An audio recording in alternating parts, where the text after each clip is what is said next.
కొత్త జీవితాన్ని మొదలుపెట్టిన ఆదిత్య ఆనంది విషయంలో జీవన కుట్రను తెలిసేలా చేసి ఊహించని నిర్ణయం తీసుకున్న జ్యోతి. ఈ వీడియో గనుక నచ్చితే తప్పకుండా ఒక్క లైక్ చేయండి. అలాగే పాపి మా Jeevan Jyoti serial latest episode టీవీలో కన్నా ముందుగా చూడాలి అనుకుంటే వెంటనే మన ఛానల్ని సబ్స్క్రైబ్ చేసుకొని పక్కనే ఉన్న గంట సింబలపై ఆల్ అని క్లిక్ చేయండి. అప్పుడే మీ సపోర్ట్ మన ఛానల్కి అందుతుంది. ఆదిత్య ఆనంది ఇద్దరు కూడా ఇక వేరే ఇంటికైతే వస్తారు. అక్కడ 3 నెలలు అడ్వాన్స్ అడగడంతో మేము కనీసం ఇప్పుడు 2 నెలలు అడ్వాన్స్ కూడా ఇవ్వలేము, దయచేసి మీరు ఆలోచించండి అంటూ ఉండగా, లేదండి అడ్వాన్స్ ఇస్తేనే మేము ఇల్లు ఇస్తాము, లేకపోతే ఇక్కడి నుంచి వెళ్ళిపోండి అంటూ అతనైతే చెప్తూ ఉంటాడు. అప్పుడు ఇక ఆదిత్య ఆనందికి ఏం చెయ్యాలో అర్థం కాదు. ఇంతలో అప్పుడే ఇక లక్ష్మి అయితే వస్తుంది. లక్ష్మి అయితే వీళ్ళని చూసి, ఏంటక్క మీరిక్కడున్నారేంటి అని అడుగుతూ ఉండగా, నువ్వు అంటూ ఇక ఆనంది అయితే అడుగుతూ ఉంటుంది. అదే అక్క, ఆ రోజు నేను చనిపోవాలి అని నిర్ణయించుకున్నప్పుడు నన్ను కాపాడావు కదా, నాకు ధైర్యం చెప్పావు కదా, ప్రతి సమస్యకి చనిపోవడమే పరిష్కారం కాదు, ఒక ఆడపిల్లగా నువ్వు ధైర్యంగా ముందుకు వెళ్ళాలి అంటూ నాకు మోటివేషన్ ఇచ్చావు. నువ్వు ఇచ్చిన ధైర్యంతోనే నేను ఇంటికి వెళ్ళాను. నువ్వు చెప్పినట్టే మా అత్తారింట్లో నడుచుకుంటున్నాను. ఇప్పుడు నా జీవితం ఆనందంగా ఉంది. నా భర్త కూడా నన్ను ప్రేమగా చూసుకుంటున్నాడు. మా అత్తగారు కూడా నన్ను ఒక తల్లిలా చూసుకుంటుంది అంటూ ఇక చెప్తూ ఉంటుంది. అప్పుడు ఇక హౌస్ ఓనర్ అయితే అడుగుతూ ఉంటాడు, ఏంటమ్మా వీళ్ళు నీకు ముందే తెలుసా అంటూ అనగానే, అవును నాన్న, నేను ఆ రోజు మీకు చెప్పాను కదా, నన్ను ఒక అక్క కాపాడుండకపోతే ఈరోజు నా పరిస్థితి ఏమయ్యేదో, నేను మీకు శాశ్వతంగా దూరం అయిపోయి ఉండేదాన్ని అని. అక్క ఎవరో కాదో ఈ ఆనంది అక్కే అంటూ చెప్పంగానే అప్పుడే హౌస్ ఓనర్ అయితే, అమ్మా నీ కారణంగా నా కూతురు నాకు మళ్ళీ దక్కింది, లేకపోతే నా కూతురు నాకు శాశ్వతంగా దూరం అయిపోయి ఉండేది. దయచేసి మీరు ఏమి అనుకోకండి, ఇందాక ఇల్లు ఇచ్చేదే లేదని మాట్లాడాను.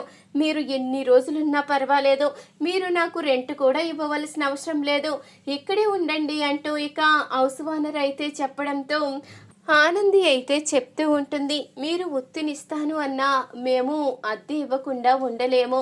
మీరు చెప్పినట్టే నెలకి 15,000 ఇస్తాము, కానీ ఇప్పుడు అడ్వాన్స్ ఇవ్వడానికి అమౌంట్ లేదు అంటూ అనగానే, అయ్యో నేను రెంటే వద్దా అంటుంటే అడ్వాన్స్కి మీరు కంగారు పడుతున్నారేంటమ్మా, మీరు అడ్వాన్స్ ఇవ్వవలసిన అవసరం లేదు. నెల అద్దె కూడా మీరు ఇవ్వగలిగినప్పుడు ఇవ్వండి, ఫస్ట్ తారీఖే ఇవ్వాలని ఏ కండిషను లేదు అంటూ ఇక హౌస్ ఓనర్ అయితే చెప్తూ ఉంటాడు. సరేనండి, చాలా థ్యాంక్స్ అంటూ అనగానే, లేదమ్మా మీకు నేను రుణపడి ఉన్నాను. ఈరోజు నా కూతురు నా కళ్ళ ముందు సంతోషంగా ఉంది, దాని జీవితం కూడా ఆనందంగా ఉంది అంటే దానికి కారణం నువ్వే, అలాంటి నీకు ఎంత చేసినా తక్కువేనమ్మా అంటూ ఇక చెప్తూ ఉంటాడు హౌస్ ఓనర్ అయితే. ఆ విధంగా వాళ్ళిద్దరికీ ఇల్లు అయితే దొరుకుతుంది. వాళ్ళిద్దరూ ఇక కొత్త జీవితాన్ని అయితే మొదలు పెడతారు. ఆనంది ఆదిత్య ఇక ఎంతో సంతోషంగా ఉండడంతో ఇంతలో ఇదంతా తెలిసిన జీవనైతే వాళ్ళకి ఎక్కడ కనీసం నిలువ నీడ కూడా దొరకదు అనుకున్నాను, దాని అదృష్టం ఏంటో ఇట్టే అన్నీ దొరికేస్తున్నాయి అంటూ జీవనైతే అనుకుంటూ ఉంటుంది. అప్పుడు ఇక ఆనంది ఆదిత్య ఇద్దరు కూడా జాబు ప్రయత్నాలు అయితే చేస్తారు. ఇద్దరికి కూడా జాబ్స్ కూడా వస్తాయి. ఇక జాబ్ రావడంతో ఇల్లు దొరకడంతో ఆనంది ఆదిత్య ఇక వాళ్ళ కొత్త లైఫ్ని అయితే స్టార్ట్ చేస్తారు. వాళ్ళిద్దరూ అంత సంతోషంగా ఉండడం ఇవన్నీ తెలుసుకున్న జీవనైతే కోపంతో రగిలిపోతూ ఉంటుంది. ఆనంది అంత సంతోషంగా ఉండడానికి వీల్లేదు, ఖచ్చితంగా అది కన్నీళ్లు పెట్టుకోవలసింది.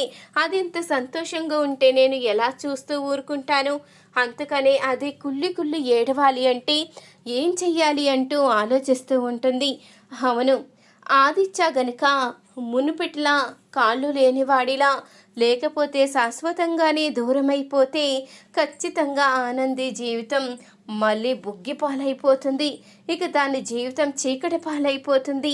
దాని కారణంగా కొడుకు దూరమైనందుకు అత్తయ్యగారు కూడా ఖచ్చితంగా ఇక దాన్ని క్షమించరు.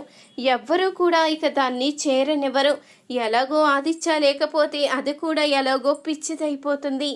నాకు కూడా కావాల్సింది అదే కదా, నేను ఖచ్చితంగా ఈ నిర్ణయమే తీసుకుంటానంటూ ఇందుమతికి అయితే ఫోన్ చేసి తను తీసుకున్న నిర్ణయాన్ని అయితే చెప్తుంది జీవన.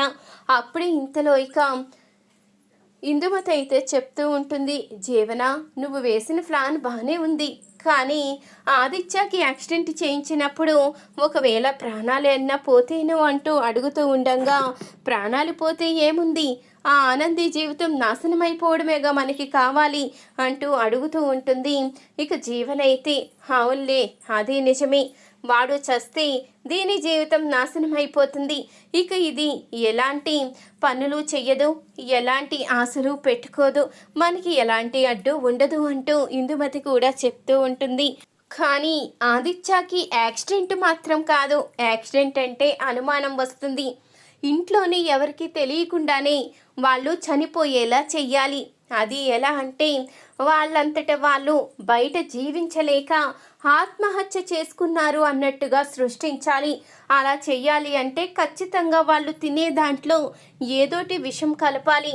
అలా కలపాలి అంటే ఎవరు తెలియకుండా చూడకుండా లోపలికి వెళ్ళి వాళ్ళు వండుకున్న దాంట్లో విషం కలిపిస్తే ఖచ్చితంగా ఆ భోజనం తింటారు, కాబట్టి వాళ్ళు చనిపోతారు. బయట బ్రతకలేక ఎవరండా లేక వాళ్ళు ఇలాంటి నిర్ణయం తీసుకున్నారని అందరూ అనుకుంటారు అంటూ ఇందుమతి అయితే చెప్తూ ఉంటుంది.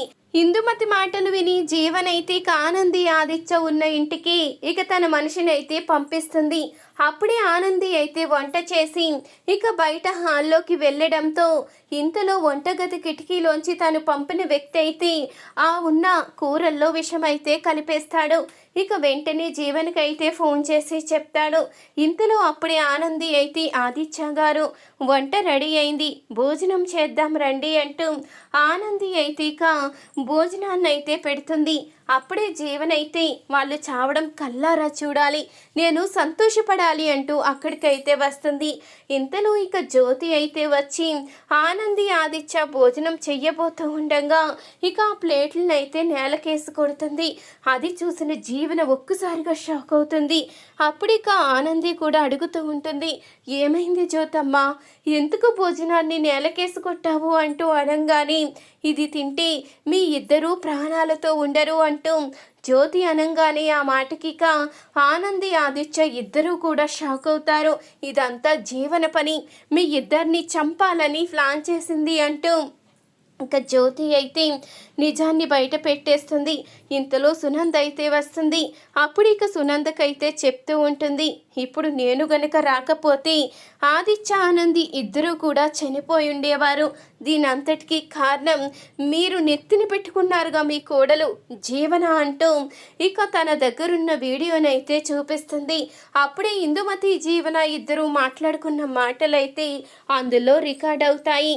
ఇందుమతి అయితే తన ఫోన్ స్పీకర్ ఆన్ చేసి జీవనతో మాట్లాడడం వల్ల జీవన మాటలు ఇందుమతి మాటలు రెండూ కూడా ఇక జ్యోతి ఫోన్లో అయితే రికార్డ్ అవుతాయి. అవి సునంద అయితే వింటుంది.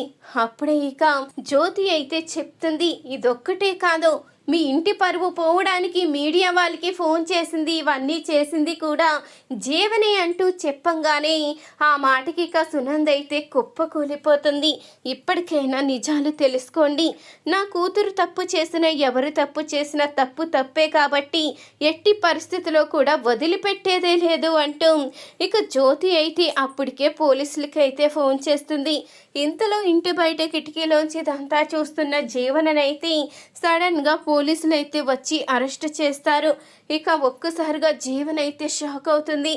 ఏంటి మమ్మీ, నేను నీ కన్న కూతుర్ని, జడ్జి గారు మనవరాల్ని, అలాంటి నన్ను అరెస్ట్ చేయిస్తావంటూ అడుగుతూ ఉండగా నువ్వు నా కూతురువైనా ఎవరైనా సరే తప్పు చేశావో ఆనంది ఆదిత్య విషయంలో చాలా పెద్ద తప్పు చేశావు, నువ్వు శిక్ష అనుభవించి తీరవలసిందే అంటూ జ్యోతి అయితే ఇక జీవన విషయంలో నిర్ణయించుకుంటుంది. ఇక జీవననైతే అరెస్ట్ చేయిస్తుంది. ఇక సునంద కూడా అసలు విషయం తెలుసుకోవడంతో ఆదిత్య ఆనందికి అయితే క్షమాపణ చెప్తుంది.